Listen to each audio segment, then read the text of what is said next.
तो बच्चों, आज का हमारा टॉपिक है 7th क्लास की हनी कॉम नामक एक जो बुक है, टाइटल है बुक का, उसका फर्स्ट लेसन है 3 क्वेश्चंस। ये एक बहुत ही इंटरेस्टिंग स्टोरी है एक राजा के बारे में।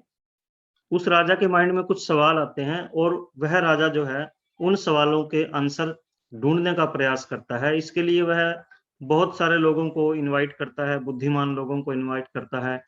और आइए देखते हैं उसके सवाल क्या थे, उसका जवाब उसे कहाँ से मिला और कौन कौन से तरीके जो है उसको अपनाने पड़े, कहाँ कहाँ राजा को विजिट करना पड़ा। ये सारा आज की स्टोरी में देखते हैं। आज इसका हम फर्स्ट पार्ट करते हैं, 3 क्वेश्चंस। Let's start. तो स्टार्टिंग में है, the thought came to a certain king that he would never fail if he knew 3 things. These 3 things were: what is the right time to begin something, which people should he listen to, what is the most important things for him to do.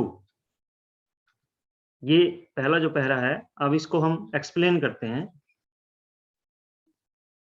The thought came to a certain king, किसी राजा के मन में, certain king किसी एक राजा के मन में, थॉट विचार, केम आया, एक राजा के मन में विचार आया, that he would never fail, he would never fail, कि वह कभी फेल ना हो, कभी असफल ना हो। इसके लिए क्या किया जा सकता है कि वह कभी असफल ना हो। उसके मन में विचार आया, राजा के मन में, कि अगर वह कुछ चीजें अगर जान ले तो वह कभी भी असफल नहीं होगा। वो चीजें कौन सी थी? यहां पर है इफ ही न्यू, अगर उसे पता लग जाए, अगर उसे ज्ञात हो जाए, 3 थिंग्स, 3 चीजें, 3 बातों का अगर उसे ज्ञान हो जाए तो वह कभी भी असफल नहीं होगा। राजा के मन में ये एक विचार आया। These 3 things were, ये जो 3 चीजें थी वे क्या थी? पहला था what is the right time to begin something, किसी भी चीज को बिगिन, स्टार्ट करना, शुरू करना, समथिंग कोई भी चीज या कोई भी काम, किसी भी काम को शुरू करने का सही समय क्या है। अगर राजा ये जान ले कि किसी भी काम को सही शुरू करने का सही समय क्या है, तो वो राजा के लिए एक बहुत बड़ी बात होगी। दूसरी चीज क्या थी? Which people should he listen to, which people, कौन से लोग, विच मीन्स कौन से, पीपल कौन से लोगों की बात राजा को सुननी चाहिए, यानी कि किन लोगों की सलाह राजा को लेनी चाहिए। दूसरा क्वेश्चन ये था। तीसरा क्वेश्चन देखते हैं, what is the most important thing for him to do, to do करने के लिए, मोस्ट इंपॉर्टेंट सबसे ज्यादा जरूरी, इंपॉर्टेंट जरूरी, मोस्ट सबसे ज्यादा जरूरी क्या है जो किया जाना चाहिए। यानी कि 3 क्वेश्चन आए माइंड में। पहला क्वेश्चन क्या है कि किसी भी काम को स्टार्ट करने का, शुरुआत करने का सही समय क्या है। दूसरा कि उसे किन लोगों की बात या किन लोगों की सलाह लेनी चाहिए। तीसरा कि सबसे जरूरी काम कौन सा है। बहुत सारे काम हैं, होते हैं, आपके पास भी होते हैं, सबके पास होते हैं, लेकिन उनमें से सबसे जरूरी काम कौन सा है। ये 3 क्वेश्चन जो है एक राजा के माइंड में आए कि अगर वो इन 3 क्वेश्चंस का जवाब ढूंढ ले तो वह कभी भी फेल नहीं होगा। अब नेक्स्ट पढ़ते हैं। द किंग देयरफॉर मतलब इसके लिए राजा ने क्या किया, सेंट मैसेंजर्स, मैसेंजर्स होते हैं संदेशवाहक, यानी कि राजा का जो मैसेज है वो ले जाने वाले। Throw out the kingdom, throw out the kingdom, kingdom मतलब राज्य या साम्राज्य।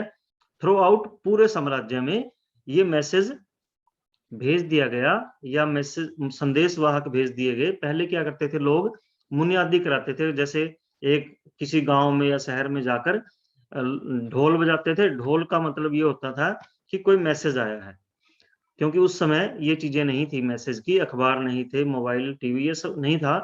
तो इसके लिए राजा ने मैसेंजर्स, संदेशवाहक, मैसेंजर्स का मतलब जो मैसेज को लेकर जाने वाले, एक संदेश भिजवाया अपने राज्य में। प्रोमिसिंग, प्रोमिसिंग का मतलब जिसमें इस मैसेज में ये वादा किया गया था, a large sum of money, sum मैंने जोड़, मनी पैसा, anyone who would answer these 3 questions, जो इन 3 सवालों का जवाब देगा उसे एक बहुत बड़ी रकम इनाम के तौर पर दी जाएगी, या बड़ा जो है धन दिया जाएगा। ऐसा राजा ने अपने मैसेंजर्स के थ्रू अपने पूरे साम्राज्य में, पूरे राज्य में कहलवा दिया। तो अब जब अनाउंसमेंट हो गई तो लोग जो है, जो बुद्धिमान लोग थे, वो जवाब देने के लिए पहुंचते हैं। Many wise men came to the king, but they all answered his questions differently. Differently मतलब अलग अलग तरीके से, भिन्न भिन्न तरीके से। Many बहुत से, wise बुद्धिमान, men आदमी, came आए, to the king राजा के पास आए, but they all answered his questions differently. लेकिन उन सभी ने अलग अलग तरीके से क्वेश्चनों के या सवालों के जवाब दिए। जो राजा के 3 क्वेश्चन थे, सब ने अपने अपने विवेक से, अपनी अपनी समझ के अकॉर्डिंग राजा को जवाब उनके दिए। इन रिप्लाई मतलब जवाब में, in reply to the first question, पहले क्वेश्चन के जवाब में। अब यहाँ पर पहला क्वेश्चन क्या था कि what is the right time to do anything, किसी भी चीज को शुरू करने का सही समय क्या है। पहले क्वेश्चन के जवाब में some said the king must prepare a timetable and then follow it strictly. Only in this way, they said, he could do everything at its proper time. Others said that it was impossible to decide in advance the right time for doing something. The king should notice all that was going on, avoid foolish pleasure, and always do whatever seemed necessary at that time. तो यहीं तक हम पहले पढ़ते हैं, इसको explain करते हैं।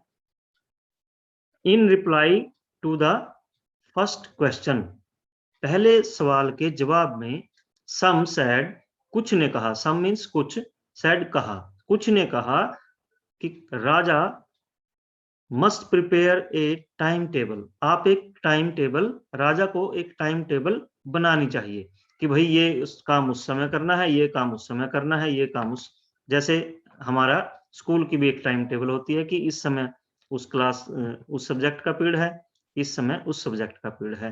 तो ऐसे ही कुछ ने सलाह दी कि राजा को भी इस तरीके से एक अपना टाइम टेबल बना लेना चाहिए, जिससे कि वह समय पर काम कर सके।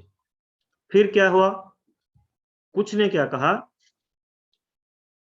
Time table and then follow it strictly, ये एक वर्ड है, स्ट्रिक्टली मतलब कठोरता से, और उसको फिर फॉलो करना है, यानी कि वो जो टाइम टेबल बनाया उसके अकॉर्डिंग काम करना है। ओनली इन दिस वे, केवल इसी तरीके से, दे सैड, उन्होंने कहा, could he do everything at its proper time, केवल इसी तरीके से हर एक चीज को सही टाइम पर, सही समय पर किया जा सकता है। किस तरीके से, टाइम टेबल बनाकर। अदर्स सेड, दूसरों ने कहा, कुछ बहुत सारे लोग बुलाए थे, तो उनमें से कुछ ने कहा कि भाई टाइम टेबल बनाए राजा, फिर उसके अकॉर्डिंग उसको फॉलो करे स्ट्रिक्टली, उसकी जो है उसके अनुसार काम करे, तो इस तरीके से वह हर एक चीज को प्रॉपर टाइम पर, सही समय पर कर सकता है। दूसरों ने कहा, it was impossible to decide in advance the right time for doing something. कुछ ने कहा कि ये इम्पॉसिबल है, इम्पॉसिबल असंभव, जिसको किया ना जा सकता हो, that can not be done. It was impossible to decide, decide का मतलब फैसला लेना, या उस चीज का हम कैसे फैसला ले सकते हैं इन एडवांस, पहले ही, समय से पहले ही कैसे जान सकते हैं कि किसी काम को करने का सही समय कौन सा है। यानी कि किसी भी चीज को जानने का जो है, पहले ही जानने का, भाई भूतकाल में, भविष्य काल में, आने वाले समय में ये चीज होगी और इसको हम पहले नहीं जान सकते, तो इस तरीके से ऐसा करना असंभव है। The king should notice all that was going on, avoid foolish pleasures. राजा को शुड नोटिस, ध्यान रखना चाहिए, हर एक चीज पर निगरानी रखनी चाहिए, अवॉइड फुलिश प्लेजर, और झूठी जो है, फुलिश मतलब मूर्ख, प्लेजर खुशी। मूर्ख प्लेजर यहाँ पर ये नहीं है कि मूर्ख प्लेजर की खुशी जो है मूर्ख है, इसका मतलब ये है, अवॉइड का मतलब बचना चाहिए, इग्नोर करना चाहिए। राजा को ऐसी खुशी वाली बातों से जो झूठी हो, यानी कि कुछ देर की खुशी के लिए झूठ वाली जो खबरें हैं या झूठ वाले जो काम हैं, यानी कि एक तरह से झूठी खुशी वाली बातों से दूर रहना चाहिए, अवॉइड करना चाहिए, और हर एक चीज पर उसको निगाह रखनी चाहिए, निगरानी रखनी चाहिए। And always do what ever seemed necessary at that time, और जो उस समय सही लगे, what ever, always do, always हमेशा, डू वट एवर जो सही समय लगे, उस समय, जो भी उस समय सही लगे, नेसेसरी जरूरी हो, वही करना चाहिए। वो क्या कहते हैं कि राजा को हर एक चीज गौर से, या हर एक चीज पर निगरानी रखे, और झूठी खुशी देने वाली चीजों से बचे, और उस समय जो जरूरी हो, उस समय, समय के अकॉर्डिंग जो जरूरी हो, वही जो है राजा करना, वही काम करना चाहिए। यट अदर्स, अब दो तरह की सलाह आई, उसके अलावा जो और लोग थे उन्होंने क्या कहा, said that the king needed A council of wise man who would help him act at the proper time. कुछ ने कहा कि राजा को एक परिषद, यानी कि एक सभा होती है, ग्रुप होता है, जिसमें कुछ लोग होते हैं, और उनको उनको पता होता है कि उन्हें क्या करना है किसी काम को करने के लिए। जैसे एक कमेटी बना दी जाती है, इसी तरह काउंसिल का मतलब है परिषद। और यहाँ पर एक डेफिनेशन भी दे रखी है, आप लोगों ने ये चीजें भी गौर से पढ़नी है, एग्जाम में कई बार यही आ जाती हैं। काउंसिल क्या है, a group of people chosen to give advice और to take rules, to make rules. एक लोगों का एक समूह जो सलाह देने के लिए होता है, या कानून बनाने के लिए होता है, नियम बनाने के लिए होता है। तो ऐसे कुछ लोगों ने सलाह दी कि राजा को एक परिषद बनानी चाहिए बुद्धिमान लोगों की, जो उसे सही टाइम पर काम करने में मदद करेंगे। This was because one man would find it impossible to decide correctly without help from others, right time for every action। ये क्या कहता है कि एक आदमी, because the one man would find it impossible, क्योंकि एक आदमी के लिए यह असंभव है, decide correctly, सही निर्णय लेना एक आदमी के लिए असंभव है, विदाउट मैंने के बिना, फ्रॉम अदर्स, दूसरों की हेल्प के बिना, दूसरों की मदद के बिना, सही समय का निर्णय करना, सही समय पे सही काम करना एक आदमी के बस में नहीं है, क्योंकि एक आदमी इतनी जगह ध्यान नहीं रख सकता। तो इसलिए राजा को एक परिषद बनानी चाहिए। तो इस तरीके से पहले क्वेश्चन के जवाब में अलग अलग जो है जवाब हमें मिल रहे हैं। तो चलिए हम थोड़ा सा इस साइड हो जाते हैं अब। But then other said there were some things which could be urgent. These things could not wait for the decision of the council. In order to decide the right time for doing something, it is necessary आप इसको, मैं धीरे धीरे इसलिए पढ़ता हूं ताकि आप जब आप बुक को पढ़ोगे तो इसको आप अच्छी तरह बोलना सीख जाएं। Necessary to look into the future and only magicians could do that. यहाँ एक बड़ी इंटरेस्टिंग बात आई। The king therefore would have to go to magicians. अब यहाँ क्या बात आई, लेकिन कुछ ने कहा बट देन अदर्स, लेकिन तब दूसरों ने कहा, जब ऊपर वाली सलाह आई थी ना कि राजा एक जो है एक आदमी सारे काम नहीं कर सकता या सारी सलाह नहीं दे सकता, राजा को काउंसिल चाहिए। There were some things which could be urgent, these things not wait for। इसमें क्या है, इसमें ये कहता है कि बहुत सारे जरूरी काम होते हैं और वो इतने जरूरी होते हैं कि काउंसिल कब उनके ऊपर विचार करेगी, फिर काउंसिल अपनी राय देगी, फिर डिसीजन होगा, और इतना समय नहीं होता। वो कुछ ऐसे निर्णय होते हैं जो इतना इंतजार नहीं कर सकते, काउंसिल का इंतजार नहीं कर सकते, यानी कि तुरंत निर्णय करना होता है। तो ऐसे में in order to decide right time for doing things, it is necessary to look into the future। Future होता है भविष्य, है कि ऐसे निर्णयों में, ऐसे कामों के बारे में निर्णय लेने के लिए भविष्य का ध्यान रखना पड़ता है, यानी कि भविष्य के बारे में सोचना पड़ता है कि आने वाले समय में क्या होगा। And only magician could do that. और ये कहता है कि केवल जादूगर ही ऐसा कर सकते हैं, कि जादू से वो पता लगा लें कि भविष्य में आने वाले समय में ये होगा, तो ऐसे लोगों से वो सलाह दे देंगे कि भविष्य में ये होगा और इससे बचने का ये तरीका है। तो राजा को क्या करना चाहिए, जादूगर के पास जाना चाहिए, जादूगर लोगों के सलाह लेनी चाहिए। तो ये भी एक इंटरेस्टिंग जो है एडवाइस थी। नेक्स्ट पढ़ते हैं क्या है, in their answers to the second question. अब सेकंड पे आते हैं। फर्स्ट का हमें पता लग गया, अलग अलग डिसीजन, अलग अलग जो है राय दी थी। Some said that the people most necessary to the king were his counsellors.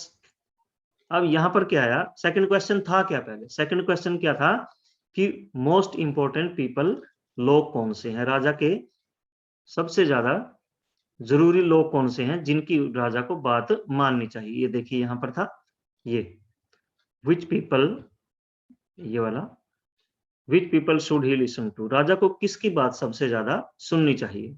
तो यहां पर क्या आता है कि वो, कुछ ने कहा काउंसलर्स, काउंसलर वही जो ऊपर परिषद की बात कर रहे थे। ये देखो यहां पर इसका मीनिंग दिया है, काउंसलर का क्या मीनिंग है, मेंबर ऑफ द काउंसिल। जो काउंसिल ऊपर हम बात कर रहे थे यहाँ पर इसके जो मेंबर होंगे उनको काउंसलर्स बोला जाता है। तो राजा के लिए सबसे जरूरी है काउंसलर्स। काउंसलर्स परिषद के जो सदस्य हैं वो जो है पार्षद बोलते हैं। और कुछ ने कहा other sad the priest, priest का मतलब जो धार्मिक पुजारी होता है, यानी कि जैसे मंदिर में पुजारी होता है और उसमें मस्जिद में जो है जो भी उनके पुजारी कह लो आप, धार्मिक जो इंसान होते हैं, पादरी होते हैं चर्च में, तो इस तरीके से राजा को क्या कहता है कि धार्मिक गुरु एक तरह से होना चाहिए उसका, वो ज्यादा इंपॉर्टेंट है। Few others choose, few others chose the doctors, कुछ ने कहा कि डॉक्टर्स जरूरी है, कुछ ने कहा डॉक्टर्स जरूरी है। And yet other said that his soldiers, अब कुछ ने कहा, फिर उसके बाद कुछ ने कहा कि सोल्जर्स, सिपाही ज्यादा जरूरी है, मोस्ट नेसेसरी, सबसे ज्यादा जरूरी है। तो अलग अलग सबके अपने अपने विचार थे। अब आगे देखते हैं, to the third question some said. अब तीसरा क्वेश्चन क्या था, तीसरा क्वेश्चन क्या था कि सबसे जरूरी काम कौन सा है, यानी कि कौन सा काम जो पहले करना चाहिए। तो तीसरे क्वेश्चन के जवाब में लोगों ने कहा, third question, some said science, कुछ ने विज्ञान को कहा कि पहले वही विज्ञान में हमें काम करना चाहिए, यानी कि हमें टेक्नोलॉजी और नई नई खोज के ऊपर हमें काम करना चाहिए, एजुकेशन को बढ़ावा देना चाहिए। Other said, other chose fighting, कुछ ने कहा कि हमें युद्ध की तैयारी होनी चाहिए, यानी कि हमारी जो युद्ध कौशल है, क्योंकि पहले युद्ध बहुत होते थे राजाओं के बीच में, एक दूसरे पर अटैक करते थे, तो कुछ ने कहा कि हमें युद्ध की तैयारी करनी चाहिए पहले। And yet others religious worship, और कुछ ने कहा रिलीजियस धार्मिक वर्शिप, पाठ पूजा, कि हमें अपने धार्मिक जो क्रियाकलाप हैं, धार्मिक पूजन है, वो ज्यादा जरूरी है। तो तीन चार तरह के लोगों ने अपने विचार दिए। As the answer to his questions were so different, as the answer, as मैंने जैसा कि या क्योंकि, क्योंकि उसके जो सवालों के जवाब थे सो डिफरेंट, इतने अलग अलग थे। जब किसी वर्ड के आगे सो लग जाता है, जैसे सो एक होता है नाइस, मतलब अच्छा, सो नाइस बहुत अच्छा, इसी तरह डिफरेंट अलग अलग, सो डिफरेंट बहुत ज्यादा अलग अलग। तो सो वर्ड जो है वो अलग अलग यहाँ पर उसकी बढ़ा देता है डिग्री को। The king was not satisfied, राजा संतुष्ट नहीं हुआ, एंड गेव नो रिवार्ड, और कोई किसी को इनाम नहीं दिया। जो उसने ऊपर घोषणा की थी कि बहुत सारा पैसा भी मिलेगा, इनाम मिलेगा अगर राजा उससे संतुष्ट होता है, लेकिन राजा इन जो भी आंसर आए उनसे संतुष्ट नहीं हुआ, राजा को संतुष्टि नहीं हुई, इसलिए उस राजा ने कोई इनाम भी नहीं दिया, रिवार्ड इनाम। इंस्टीड, इसकी बजाय, मतलब ऊपर वाले जो जितने भी काम थे या जितने भी विचार थे सुने, राजा ने इनाम देने की बजाय क्या किया, इंस्टीड का मतलब की बजाय, he decided to seek the advice of a certain hermit.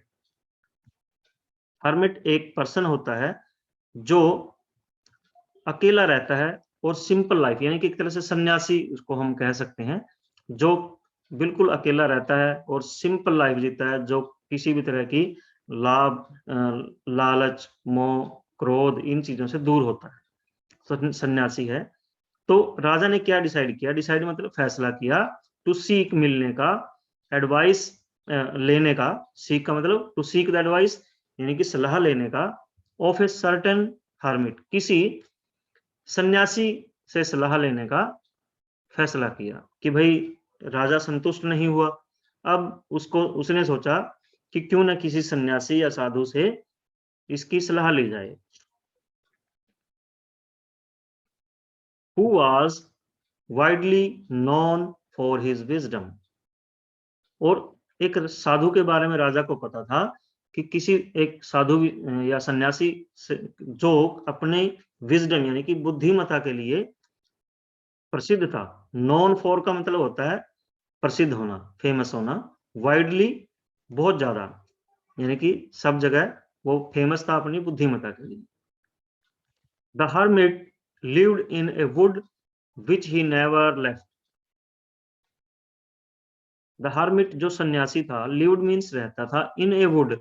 अब यहाँ पर मीनिंग ये नहीं है कि वो लकड़ी में रहता था, वुड मीन्स तो लकड़ी होता है, यहाँ पर वुड का मीनिंग है एक छोटा सा एरिया जहाँ जंगल टाइप सा, मतलब जंगल बहुत बड़ा होता है, एक छोटा सा जहाँ पर बहुत सारे पेड़ पौधे भी हों और जंगली जानवर ज्यादा ना हो, मतलब एक तरह से फार्म हाउस कह लो आप उनको आज की भाषा में, कि जहाँ पर बहुत एक जंगली टाइप सा एरिया छोटा सा, उसमें रहता था, कुटिया में रहता था वो। विच ही नेवर लेफ्ट, और जिसे वह कभी भी छोड़ता नहीं था, यानी कि वहां से वो कहीं और नहीं जाता था। लेफ्ट का मीनिंग दूसरी छोड़ना।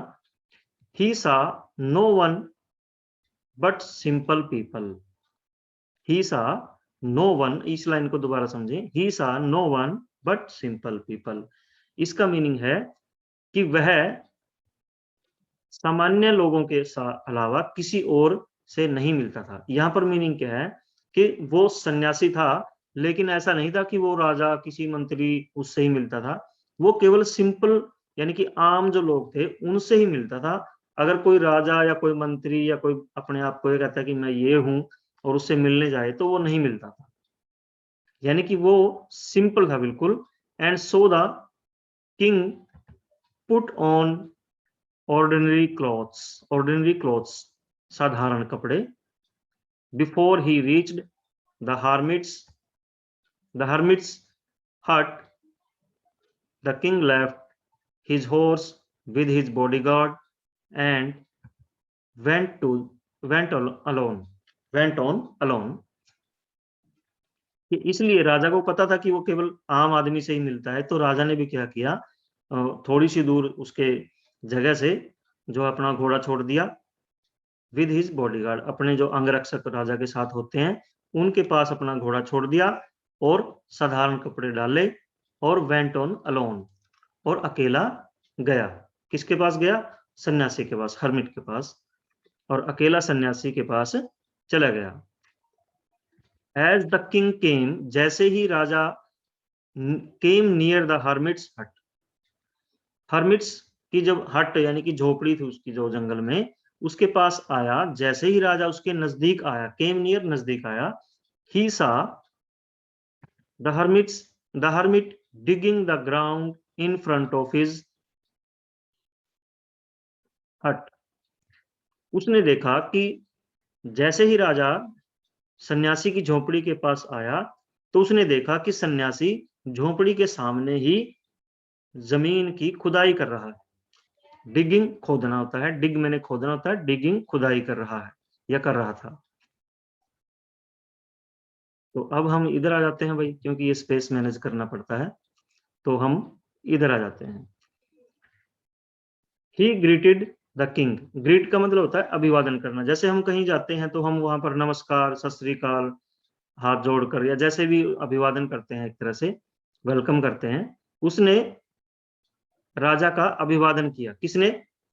हर्मिट ने, सन्यासी ने, क्योंकि राजा उसका मेहमान था और वो जो है वो था, होस्ट था।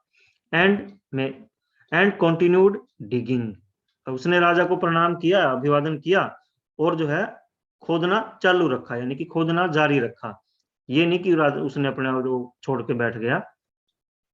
The hermit was old and weak, जो सन्यासी था, ओल्ड मतलब पुराना होता है, लेकिन ओल्ड का मतलब बूढ़ा भी होता है, वीक कमजोर, कि जो सन्यासी था वो बूढ़ा और कमजोर था। एंड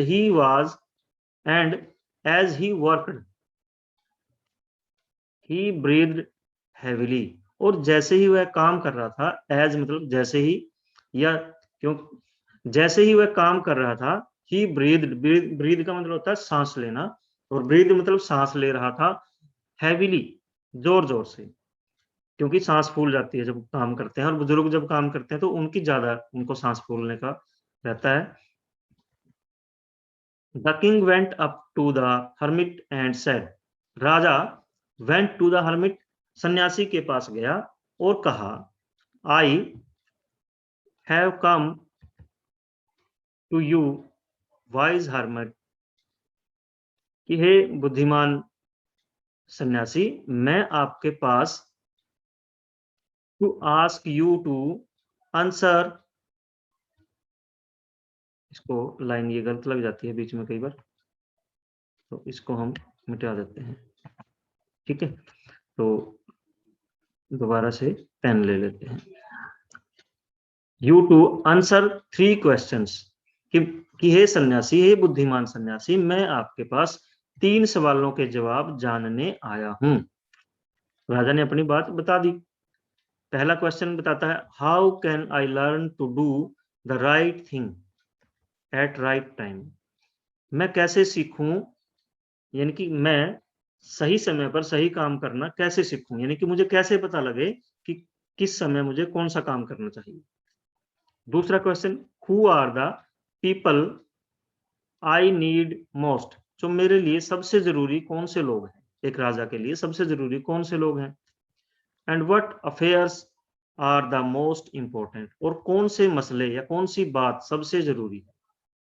एक तो उसने सही समय पर और कौन सा काम करना चाहिए, कौन से समय पर, दूसरा कौन से लोग इंपॉर्टेंट है, और तीसरा कौन सा काम इंपॉर्टेंट है, कौन से मसले या मुद्दे इंपॉर्टेंट है। Hermit the hermit listen to the king, listen to the king, राजा की बात सुनी, सन्यासी ने राजा की बात सुनी, but did not speak, speak मैंने बोलना, और कुछ नहीं बोला। उसने राजा की बात सुन ली लेकिन बोला कुछ नहीं। He went on digging, उसने खोदना जारी रखा। Went on का मतलब किसी चीज को जारी रखा। जैसे वेंट ऑन रनिंग, उसने दौड़ना जारी रखा। वेंट ऑन सिंगिंग, उसने गाना जारी रखा। तो वेंट ऑन डिगिंग का मतलब उसने खोदना जारी रखा। यू आर टायर्ड, अब ये इन्वर्टेड कॉमास में है, मतलब कोई कह रहा है, सेड द किंग, राजा ने कहा कि आप थक गए हैं।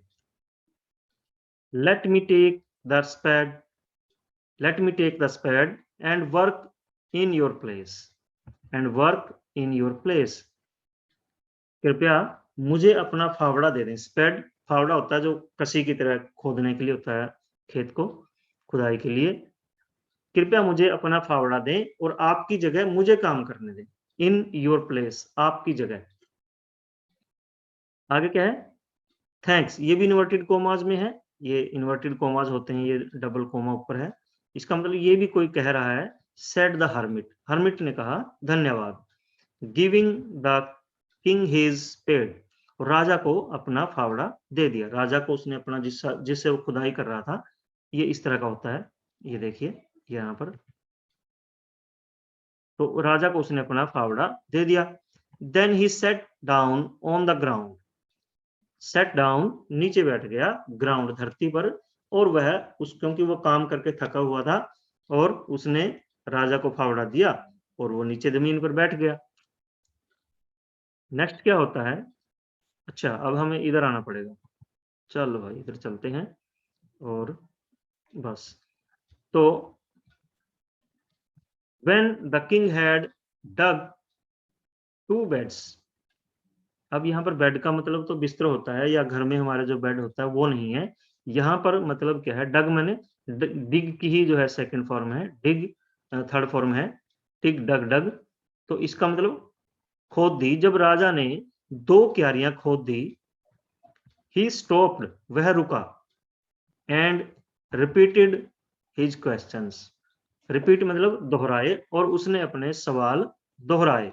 वह रुका यानी कि 2 क्यारी खोदने के बाद उसको लगा कि मैंने क्वेश्चन पूछे थे, सन्यासी ने तो उत्तर दिया ही नहीं, चलो मैं पूछ लेता हूं, और उसने अपने सवाल दोहराए। The hermit gave no answer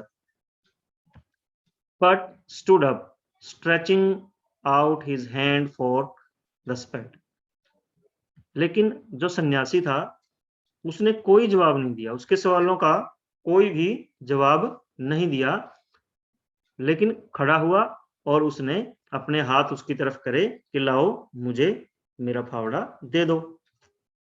stretching his hand का मतलब उसने अपने हाथ फैलाए।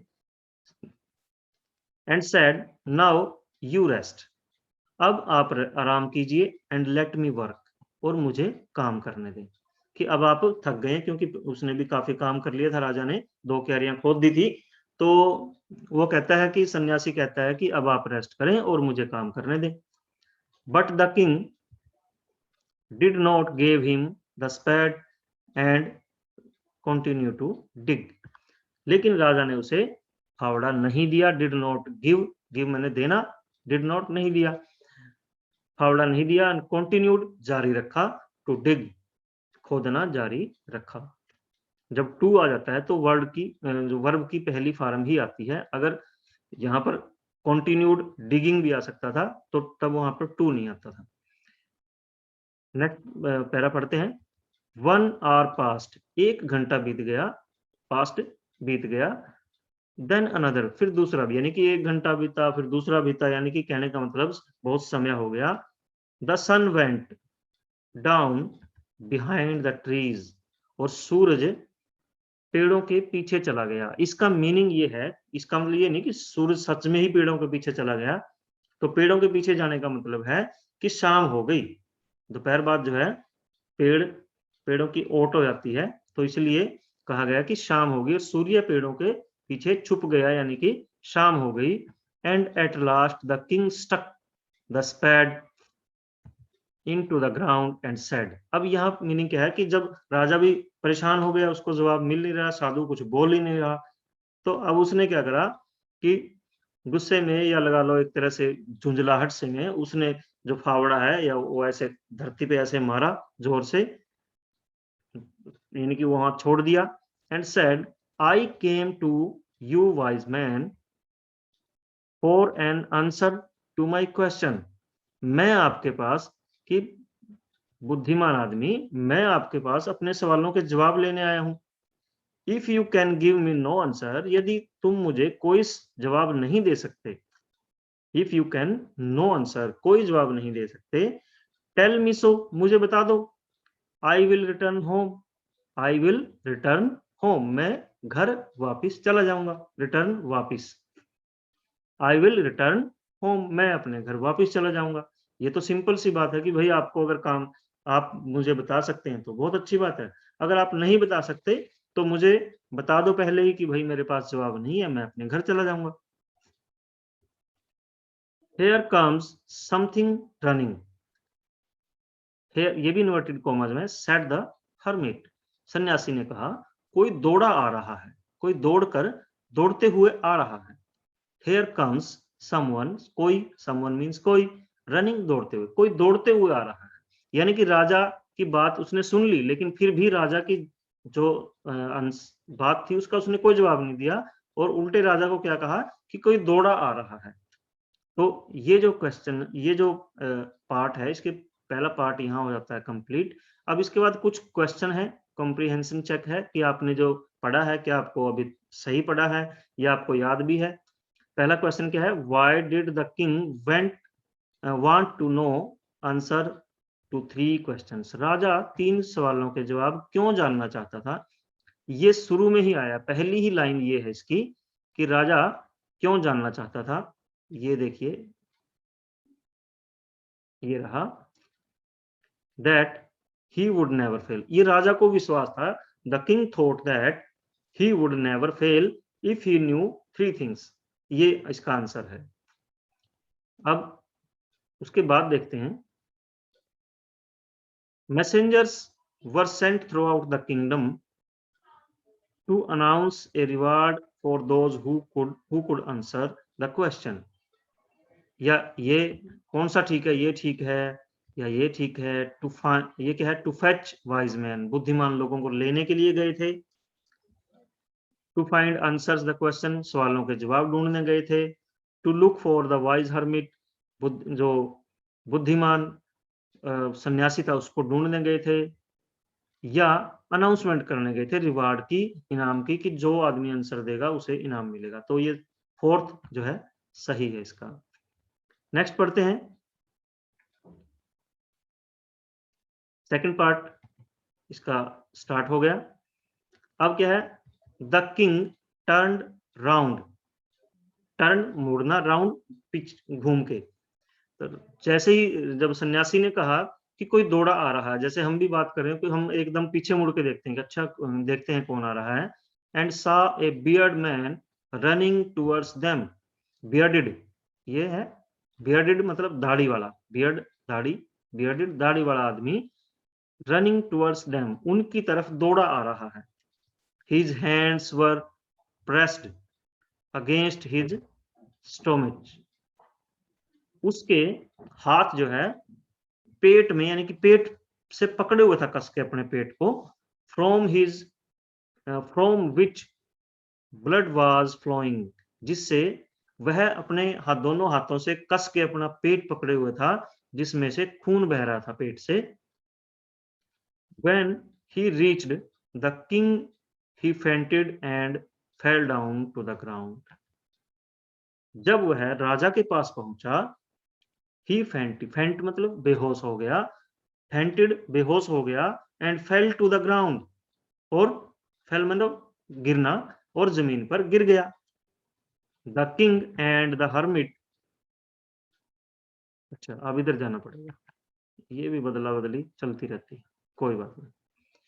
Remove the man's clothing and found a large wound on his in his stomach, राजा ने उसके कपड़े, रिमूव मतलब उतारना, बदल दिए, रिमूव कर दिए, हटा दिए, राजा ने उसके कपड़े हटाए, और फाउंड मतलब मिला, प्राप्त किया या मिला, वो एक बड़ा सा घाव उसके स्टोमक, पेट पर मिला। The king washed and covered it with his handkerchief, but the blood would not stop flowing. लेकिन राजा ने वास्ट मतलब धोया उसको, उसके रुमाल से उसको धोया घाव को, लेकिन ब्लड नॉट स्टॉप फ्लोइंग, खून बहना बंद नहीं हुआ, स्टॉप फ्लोइंग बहना। The king redressed the wound until at last the bleeding stopped. राजा ने घाव को, या ड्रेसिंग करते हैं ना कॉटन से लेके, जब कोई चोट लग जाती है तो उसका खून को साफ करते रहते हैं ऐसे, तो राजा ने वो जारी रखा उसके घाव को साफ करना, अंटिल जब तक नहीं, द लास्ट ब्लीडिंग स्टॉप, और जब तक खून बहना बंद नहीं हुआ तब तक राजा ने उसको घाव को साफ करना जारी रखा। द मैन, जो आदमी था वो जो गिरा था, felt better and asked for something to drink, something to drink कुछ पीने के लिए। जो आदमी था वह पहले से बेहतर महसूस कर रहा था, बेटर पहले से बेहतर, फेल्ट महसूस कर रहा था, asked for something to drink, जो आदमी था वो पहले से बेहतर महसूस कर रहा था और उसने कुछ पीने के लिए मांगा। The king brought fresh water and gave it to him, राजा ताजा पानी लेकर आया और उसे दे दिया। By this time the sun had set। अब एक चीज, इसमें एक चीज देखो, जब ये घटना हो रही थी, जब वो आदमी आया, और तो उस समय उसके बाद राजा वो सारे काम भूल ही गया कि जो वो क्यों आया था, उसको अपने घर भी जाना था, तो वह सारे काम भूल गया। बाय दिस टाइम, इस समय तक, सन हैड सेट, सूरज छिप चुका था, and the air was cool, और हवा ठंडी हो गई थी, यानी कि ठंडी हवा हो जाती है ना, रात का समय हो जाता है जब। The king with the hermit's help carried the wounded man into the hut। राजा ने सन्यासी की मदद से, कैरिड मतलब उठा के ले आया उसको क्योंकि वो घायल था, वाउंडेड घायल, मैन आदमी, इनटू द हट, राजा सन्यासी की सहायता से उस घायल आदमी को झोपड़ी में ले आया, and laid him on the bed, और बिस्तर पर लिटा दिया, लिटा दिया। The man closed his eyes and lay quiet, राजा जो आदमी था आंख बंद, उसने अपनी आंखें बंद की और ले क्वाइट, और आराम से लेटा रहा, शांति से, बिना शोर करे।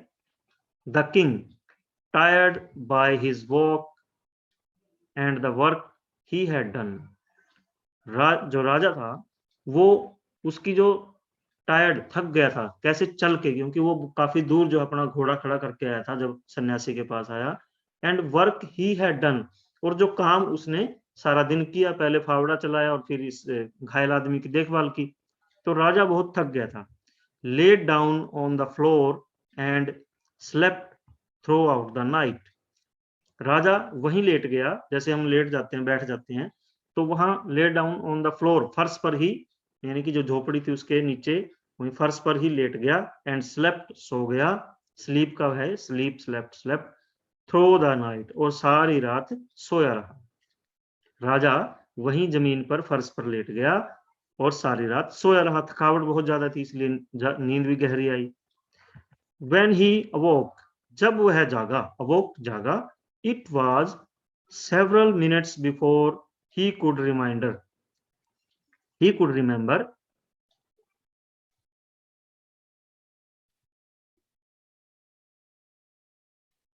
where he was or who the strange bearded man laying on the bed was। अब यहां पर क्या है देखिए, ये क्या कहता है कि उसे, it was several minutes before he could remember, अब वो सुबह जब उठा तो उसे कुछ समय लगा, यानी कि कुछ मिनट लगे समझने में, क्या समझने में, कि जो वेयर ही वाज और who the stranger bearded man laying, कि जो वह कहाँ था, राजा कहाँ था, उसको अब सोया था, उसको लगा कि वो, जब उठा उसने तो देखा कि वो तो एक झोपड़ी में है और साथ में एक दाढ़ी वाला आदमी जो है वो वहां लेटा पड़ा है बेड पर, तो उसको अचानक, उसको मतलब समझने में थोड़ा समय लगा। फॉरगिव मी, मुझे माफ कर दो। फॉरगिव मी, मुझे माफ कर दो। Said the bearded man in a weak voice. Weak मतलब कमजोर, वॉइस आवाज। जो दाढ़ी वाला आदमी था उसने कमजोर आवाज में कहा, मुझे माफ कर दो। When he saw the king was awake, जब राजा उसने देखा कि राजा जाग गया है, तब उसने कहा कि मुझे माफ कर दो। अब आगे क्या कहता है, I don't know you and have nothing to forgive for you, कि मैं तुम्हें जानता नहीं और माफ करने वाली तो कोई बात नहीं है। भाई कोई ऐसी बात तो है नहीं कि जिसमें तुम्हें माफ किया जाए, तुमसे कोई गलती हुई हो। तो राजा, क्योंकि राजा उसको नहीं जानता था, तो अब हम इधर आ जाते हैं। सेड द किंग, राजा ने कहा कि मैं तुम्हें जानता नहीं और कोई ऐसी बात नहीं है कि जिससे तुम्हें माफ किया जाए, या कोई ऐसी बात हुई नहीं, घटना तो हुई नहीं। यू डोंट नो मी, तुम मुझे नहीं जानते, बट आई नो यू, मैं तुम्हें जानता हूँ। वो आदमी कहता है कि तुम मुझे नहीं जानते, बट लेकिन मैं तुम्हें जानता हूँ। I am that enemy of yours who सोर रिवेंज ऑन यू, मैं आपके एनिमी, शत्रु, दुश्मन, योर्स तुम्हारे, हु स्वोर, स्वोर मैंने कसम खाने वाले, हु स्वोर जिसने कसम खाई है, रिवेंज ऑन यू, रिवेंज बदला लेना, रिवेंज का मतलब बदला लेना, कि मैं आपके उन दुश्मनों से हूं जिन्होंने आपसे बदला लेने की कसम खाई है। बिकॉज, क्योंकि यू पुट माई ब्रदर, तुमने मेरे भाई को, put my brother to that death, कि तुमने मेरे भाई को फांसी की सजा दी, मृत्युदंड दिया था। एंड सेज्ड माई प्रॉपर्टी, और मेरी जायदाद को सीज कर दिया। मतलब सीज का मतलब ये होता है कि उसको आप यूज नहीं कर सकते, उसका वो गवर्नमेंट के उसमें कस्टडी में चली गई, कि तुमने मेरे भाई को मृत्युदंड दिया था और मेरी प्रॉपर्टी को, मेरी जायदाद को सीज कर दिया था। I know you had gone alone to see that hermit and I made up my mind to kill you on your way home। अब यहां पर देखिए क्या है, I know you had gone to see that hermit, मैं जानता था कि तुम इस सन्यासी से मिलने जा रहे हो या जाओगे। And I made up my mind to kill you, made up my mind, मैंने अपना मन बना लिया था, टू किल यू, तुम्हें मारने के लिए, ऑन योर वे होम, कि तुम्हें, जब तुम रास्ते में घर से आओगे तो तुम्हें रास्ते में ही मारने का मैंने प्लान बना लिया था, मन बना लिया था। But the day past, you did not return, लेकिन तुम, पूरा दिन बीत गया, तुम आए ही नहीं। अब उसने तो ये था कि राजा वापस आएगा जब रास्ते में पैदल आएगा, तब उस दौरान मैं इसको मार दूंगा। So I felt my hiding place and came upon your bodyguard who recognised me. I felt, I left, sorry ये लेफ्ट है, LEFT, I left my hiding place, मैंने अपना जो छुपने की जगह थी, हाइडिंग प्लेस छुपने की जगह, मैंने वो अपना छुपने की जगह छोड़ दी। And I came upon your, कि मैं तुम्हारे जो बॉडीगार्ड थे, अंग रक्षक थे, उनकी निगाह में आ गया। Who recognised me and wounded me, जिन्होंने मुझे पहचान लिया और मुझे घायल कर दिया। रिकॉग्नाइज्ड, पहचान लेना। आई एस्केप्ड फ्रॉम हिम, मैं उससे, उनसे बच गया या भाग गया, बचकर भाग आया। But I should have died if you had not dressed my wounds, but I should have died, मैं मर गया होता अगर आपने मेरे जख्मों को नहीं धोया होता, यानी कि मुझे मेरा इलाज नहीं किया होता तो मैं मर गया होता। I wished to kill you, I wished to kill you, मैं तुम्हें मारना चाहता था। And you saved my life, लेकिन तुमने मेरी जान बचाई, कि मैं तो तुम्हें मारना चाहता था और तुमने मेरी जान बचाई। Now if I live I will serve you as your most faithful servant, कि अगर मैं जीवित हूं या मैं जब तक जीवित रहूंगा, मैं आपके एक वफादार नौकर की तरह आपकी सेवा करूंगा। फेथफुल सर्वेंट, वफादार नौकर, मोस्ट फेथफुल मतलब सबसे ज्यादा। Will and will order my sons to do the same, और मैं अपने बच्चों को भी यही काम करने के लिए कहूंगा, क्या कि राजा की सेवा करनी है। फॉरगिव मी, मुझे माफ कर दो। The king was very happy to have made peace with his enemy so easily.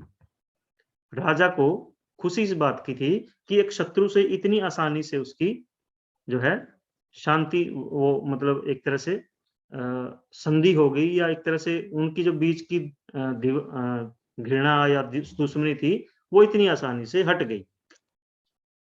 And to have won him over as a friend, और उसने अपने शत्रु को एक मित्र के रूप में जीत लिया, यानी कि उसको जीत लिया, एक तरह से वो उसका मित्र हो गया। ही नॉट ओनली फॉरगिव हिम, उसने उसे केवल माफ ही नहीं किया। यहाँ पर देखिए नॉट ओनली का मतलब ये आएगा, ही फॉरगिव हिम का मतलब उसने माफ कर दिया, लेकिन अगर हम लिखेंगे he not only forgive him, उसने उसे केवल माफ ही नहीं किया, but said he would send his servants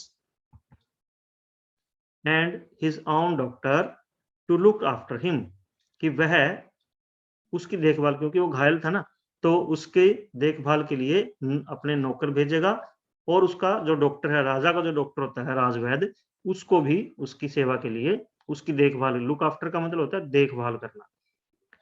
he promised to give back the man his property, और उसने राजा उसने जो उस आदमी को उसकी जो प्रॉपर्टी सीज की हुई थी उसको वापस देने का वादा किया।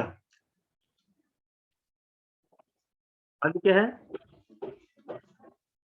Leaving the wounded man the king went out of the hut and looked round for hermit before going away.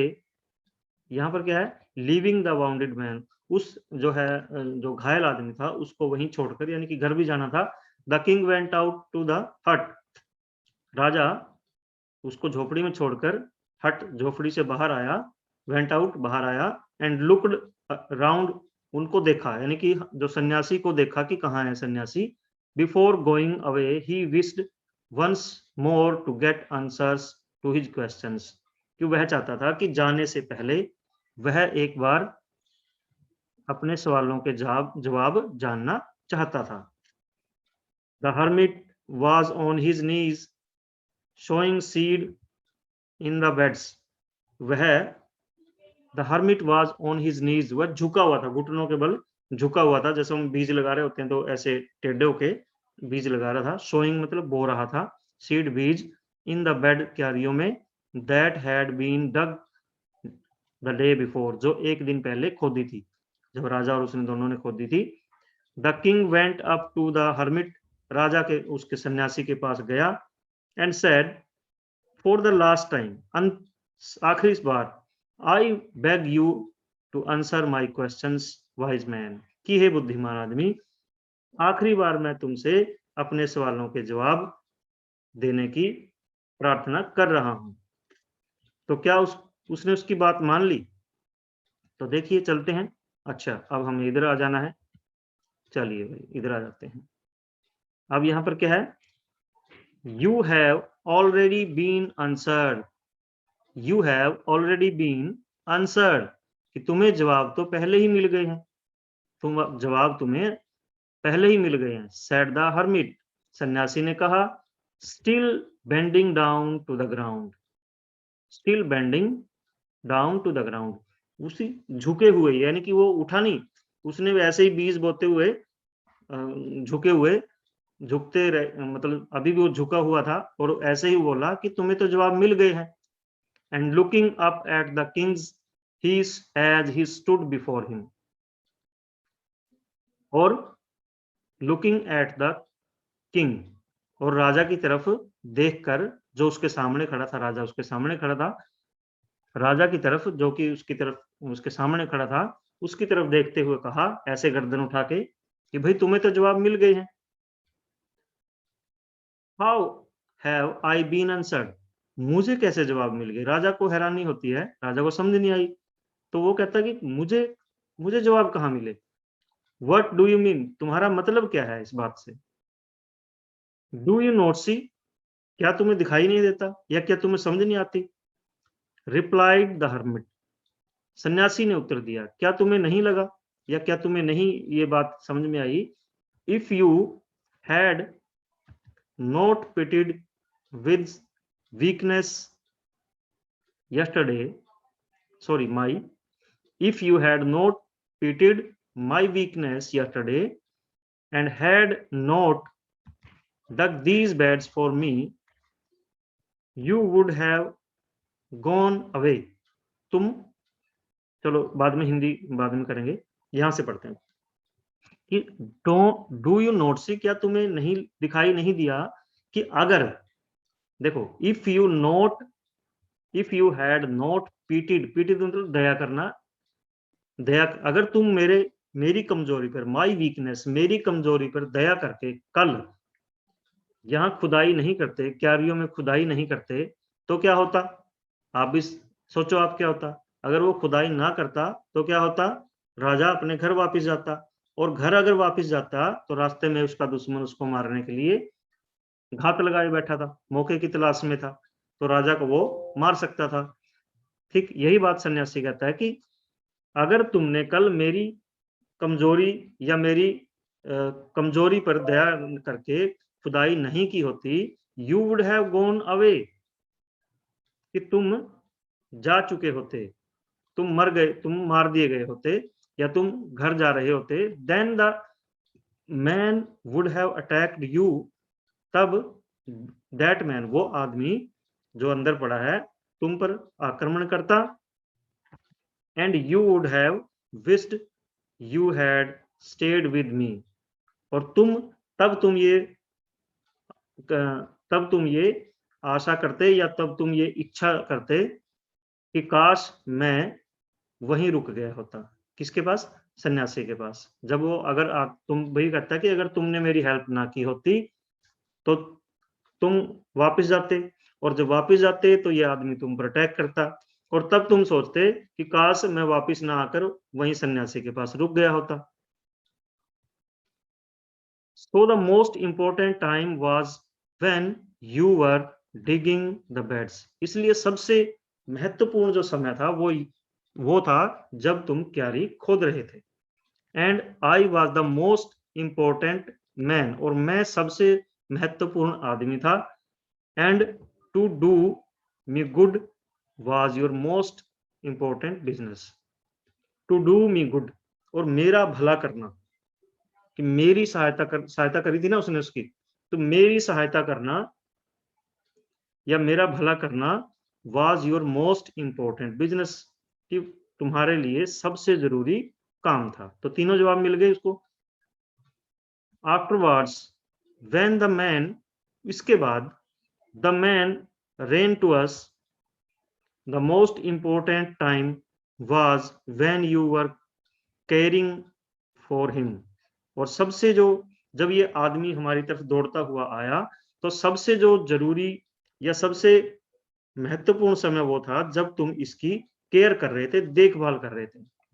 Because if you had not dressed his wounds he would have died, कि अगर तुमने उसके घाव नहीं धोए होते तो वह मर गया होता।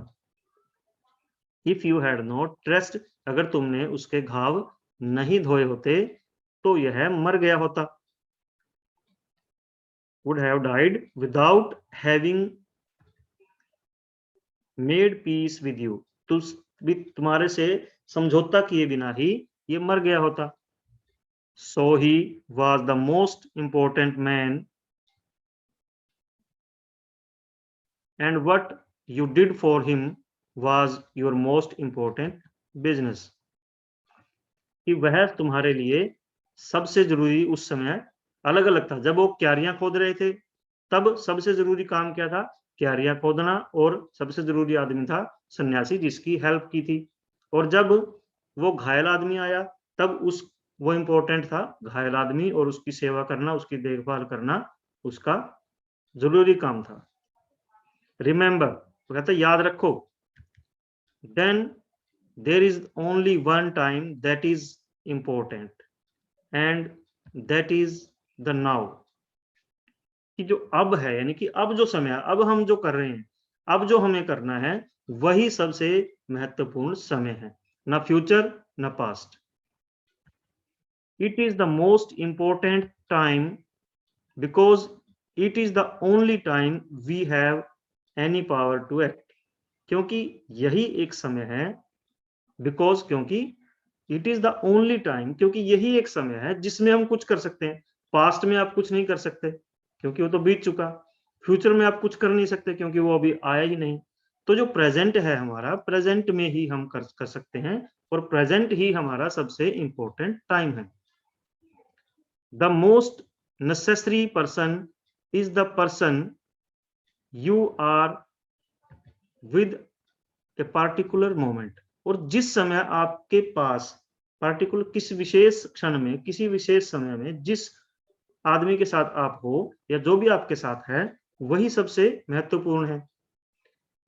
For no one knows what will happen in the future. कोई नहीं जानता कि फ्यूचर में क्या होगा. व्हाट विल हैपन, हैपन मतलब घटित होना, क्या होगा, भविष्य में क्या होगा, कोई नहीं जानता. एंड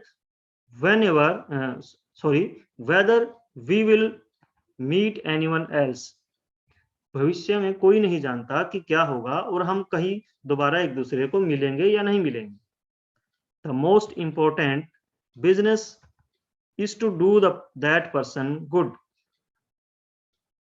कि उस समय जो हमारे साथ है वही सबसे इंपॉर्टेंट आदमी है, और उसका अच्छा करना, उसका भला करना, यानी कि उसका बुरा ना करना, उसका अच्छा करना ही हमारा सबसे इंपॉर्टेंट काम है. Because we were sent into this world for the purpose alone. क्योंकि इसी काम के लिए ही हम इस दुनिया में आए हैं. कि हम इस दुनिया में किस काम के लिए आए हैं? कि हम एक दूसरे का दुख बांटें, एक दूसरे की हेल्प करें इंसानियत के नाते. तो इसी काम के लिए हम आए हैं. तो स्टूडेंट्स, आज आपने एक स्टोरी, इंटरेस्टिंग स्टोरी है ये, और लाइफ की याद रखने वाली स्टोरी है. इसमें बहुत सारी हमें चीजें सीखने को मिलती हैं. तो आपने इसको अच्छे तरीके से रीड करना है. अगर समझ में ना आए तो इसको 2-3 बार वीडियो को सुनो आप ध्यान से.